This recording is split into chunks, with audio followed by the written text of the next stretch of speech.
Classification of elements, तो elements को दो मेन ग्रुप्स में क्लासिफाई किया गया है, मेटल्स और नॉन मेटल्स। तो सबसे पहले हम मेटल्स पढ़ लेते हैं। About 70% elements are metal. कितने परसेंट एलिमेंट्स जो हैं वो मेटल्स हैं? 70%। All metals have almost similar physical properties. Most metals are shiny. Metals की जो प्रॉपर्टी हैं वो क्या है? शाइनी है या फिर ग्रे सॉलिड्स हैं। इन्हें कन्वर्ट किया जाता है एक शेप से दूसरी शेप में by heating and pressing. Metals are good conductors of heat and electricity. They allow them to pass through.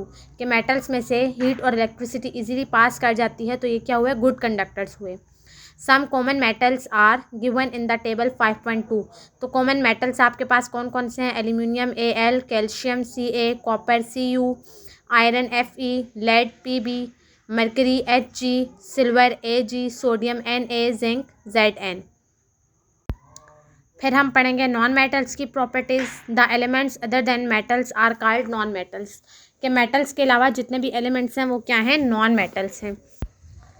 They have different properties from metals. Non metals can be solids, liquids are gases. Solid non metals are brittle. Brittle का मतलब है आसानी से टूटना, तो solid non metals जो हैं वो आसानी से टूट सकते हैं। And you can not mould और शेप दैम। आप उन्हें एक शेप से दूसरी शेप में कन्वर्ट नहीं कर सकते। Most of the non metals do not allow electricity. Non metals की प्रॉपर्टी ये है कि वो अपने अंदर से इलेक्ट्रिसिटी और हीट को पास नहीं होने देते, क्योंकि ये नॉन कंडक्टर्स हैं। Table 5.3 common non metals: carbon, chlorine, hydrogen, nitrogen, oxygen, sulphur. फिर आ जाते हैं uses of some common elements. आपने कुछ कॉमन एलिमेंट्स के यूजेस पढ़ने हैं। तो आपके पास एक्सरसाइज का long question number 3 part number 1 है, relate physical properties of metal elements with their uses.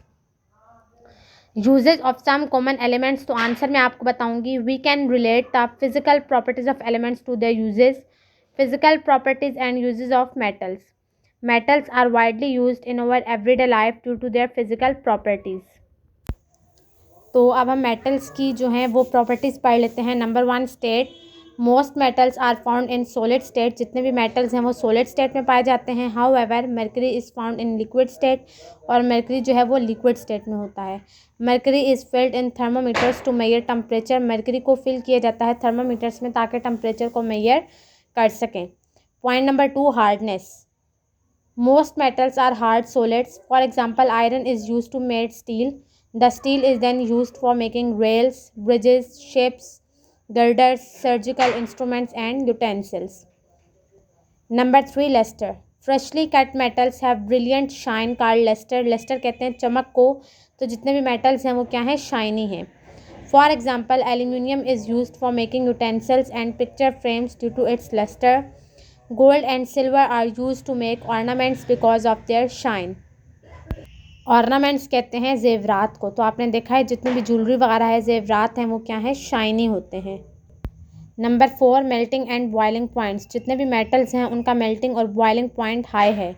Due to this property iron, copper and aluminium are use to make kitchen utensils. और इसी प्रॉपर्टी की वजह से किचन के जो बर्तन हैं वो किससे बनते हैं? आयरन से बनते हैं। Number 5 strength and malleability. Malleability कहते हैं ख़राबी को या फिर उसकी क्वालिटी को। Metals are used to make sheets, wires and springs due to their property of strength and malleability. Number 6 conductivity. Metals like copper and aluminum are used in electrical wiring. They have the property to allow the electricity to pass through them. This property is called conductivity. आपने देखा है कि wiring में जो wires use होती हैं वो कौन सी हैं? कॉपर की बनी हुई होती हैं, और इसी वजह से वो अलाउ करती हैं इलेक्ट्रिसिटी को कि वो उनमें से पास करें। और ये प्रॉपर्टी है किसकी? मेटल्स की। alloys. An interesting property of metals is the ability to form alloys. An alloy contains more than one metals. German silver is an alloy of copper, zinc and nickel. It is used in jewelry. Brass is the alloy of copper and zinc, which is used to make pipes, hose nozzles and jewelry. तो alloy क्या है आपके पास? मुरक्कब धातें। तो आपके पास जो silver है वो किससे मिलकर बनता है? कॉपर, जिंक और निकल से, और इसे यूज़ किया जाता है ज्वेलरी में। इसी तरह से जो ब्रास है वो कॉपर और जिंक से मिलकर बनता है और इसे यूज़ किया जाता है पाइप्स को बनाने में, नोज़ल्स बनाने में और ज्वेलरी में।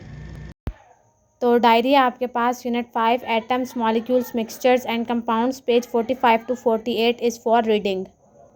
सुब्हानल्लाहि व बिहम्दिही सुब्हानकल्लाहुम्मा व बिहम्दिका अशहदु अल्ला इलाहा इल्ला अंता अस्तगफिरुका व अतूबु इलैक।